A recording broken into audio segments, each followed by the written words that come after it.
Hello mga ka-person, ngayong araw ay kasama ko nga ang aking jowa dahil wala naman ang aking kapatid. Kaya tara, samahan nyo kami sa mga bagong kaganapan. Nag-half day nga lang ngayong araw yung jowa ko dahil ngayong araw din naalis yung kapatid ko. Parang day off na din niya yung kalahating araw. At nung alas 4 nga ng hapon ay pumunta nga kami ng palengke para bumili ng isdang maliliit para gawing kilawin. May lulutuin namang ulam sa ref kaya lang gusto niya ng kilawan kaya yan for the go sa palengke ang mga person. At pagdating nga namin sa palengke ay naghanap agad kami ng maliliit na isda kaya lang inikot na nga namin yung palengke pero wala pa rin kami nakitang maliliit na isda. Kaya napagdesisyonan namin bumili na lang ng bangos at isisigang ang luto at bumili pa nga siya ng alugbate dahil namimiss na daw niya yung ginisang alugbate at dahil namiss nga niya 3 tali agad ang kanyang binili tapos may konti pa sa bahay. Mukhang madami na kaya namin ubusin dalawa yun. Bumili na rin kami ng itlog at ang palaya para sa susunod na araw ay may gulay pa kami.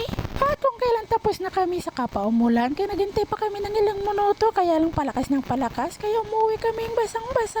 Pagdating namin sa bahay, naligo agad kami at itong si Bunso katatapos silang maligo ay agad kumuha ng grapes. Paborito niya kasi itong grapes at hindi matatapos ang araw na hindi ito nauubos kaya minsan tinatago ko para naman mayroong bukas. At ito naman si Joey tapos na magimay ng kanyang alugbati. Itinanim pa nga niya yung tangkay para sa susunod ay hindi na daw siya bibili. At ito naman yung kinagabihan na nga oras na ng tulugan kaya lang hindi pa natutulog itong si Bunso. Kaya tuloy na iisturbo ang tulog na Jowa. Pasensya na Jowa, sanay lang talaga itong si Bunso matulog ng madaling araw. At nung kinaumagaan nga, ayan, grapes na naman ang pinunteriya ng batang ito. At pagkatapos kumuha ng grapes ay pumunta ng kwarto at dahan-dahan pumunta sa ilalim ng lamesa at umupo. At doon nga niya kinain at ang galing lang dahil nilagay niya sa baso para hindi nga naman malaglag. Wala siyang kaagaw ngayon dahil wala naman si kuya nandun sa kanyang lola. At ako naman naghanda ng umagahan at tanghalian o diba para isang kainin na lang. At habang ako may ginagawa nakita ko naman itong si Bunso ay naglalaro mag-isa. Kaming dalawa nga lang dito sa bahay ni Bunso dahil ang jowa ko ay pumasok sa trabaho niya kaninang madaling araw at mamayang gabi pa uuwi. Kapag walang sumpong talaga sa Bunso ay naglalaro siya kahit nag-iisa pero kapag sinumpong naman ay magpapabuhat lang siya.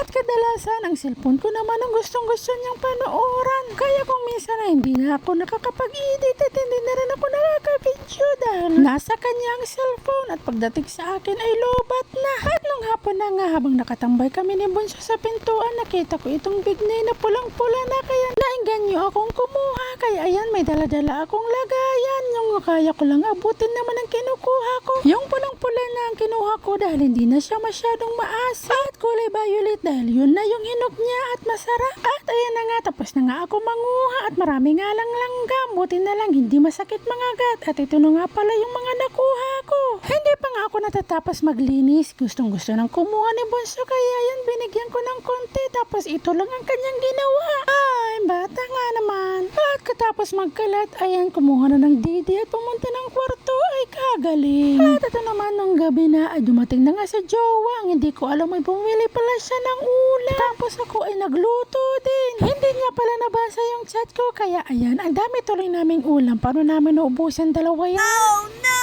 At nung kinabukasan nga ayan dumating na yung order kong laruan para sa kanila ng kuya niya. Yung dinosaur car. Wala pa naman ang kuya niya kaya siya lang muna ang maglalaro. At nung pinalitan ko nga siya ng diaper ayan tinapon niya na. Si Bunso kasi attentive at observant. Oh, English yun, no?